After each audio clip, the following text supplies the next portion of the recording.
Current లేక పాము లేదు ఏం లేదు.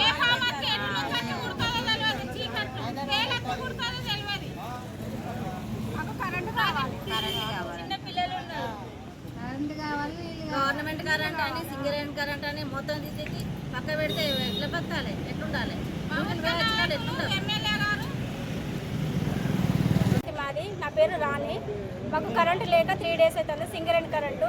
అయితే ఇప్పుడు ఇక్కడికి వచ్చి ధర్నా చేస్తున్నాము. కరెంట్ ఎట్లా అంటే ఇస్తా అంటున్నారు. గవర్నమెంట్ మీటర్లు ఉన్న వాళ్ళకు కరెంట్ ఇవ్వరట, ఖాళీగా ఉన్న వాళ్ళకి కరెంట్ ఇస్తారట. అట్లా ఎట్లా ఉంటుంది సార్? యథావిధంగా ఎప్పుడు ఎట్లా ఉందో అట్లా ఇవ్వండి. మీరు తీసే మూమెంట్ ఉంటే అందరికి చెప్పి జనాలకు ఇచ్చి తీసేయండి. ఇది సార్, చిన్నపిల్లలు ఉన్నారు, జ్వరాలు వస్తున్నాయి, పాములు వస్తున్నాయి, బాగా చాలా ఇబ్బంది ఉంది సార్. కొన్ని సంవత్సరాల నుంచి ఉంటున్నాం బెల్లంపల్లి బస్తీ నివాసంలో. చాలా మంది ఉద్యోగాలు లేక కూడా ఉంటున్నాం సార్. అని ఇస్తా అని చెప్తా, ఓకే ఇవ్వలేదు.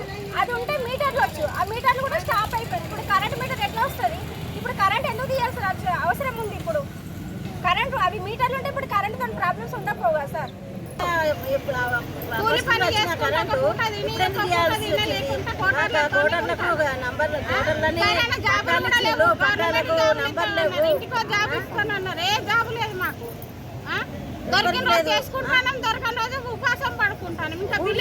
బతకటోళ్ళకి ఎట్లా రావాలి?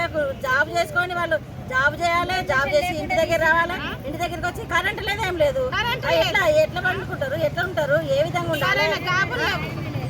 న్యాయమేనా ఇది? మాకు ఫస్ట్ మాకు కరెంట్ రావాలి. గవర్నమెంట్ కరెంట్ కాదు, సింగిల్ లైన్ కరెంట్ కాదు, ముఖ్యంగా కరెంట్ అప్లై చేయాలి, అప్లైకి రావాలి. స్పందించండి. ఎమ్మెల్యే గారు వాళ్ళందరూ స్పందించి మాకు న్యాయం చేసేంత వరకు మేము ఇక్కడనే నిరాహార దీక్ష చేస్తాము.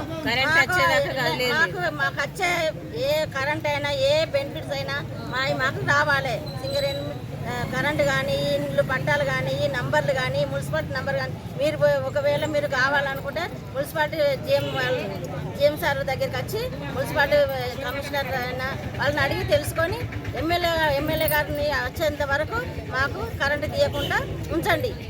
ఎమ్మెల్యే వచ్చిన తర్వాత మీరు ఒకవేళ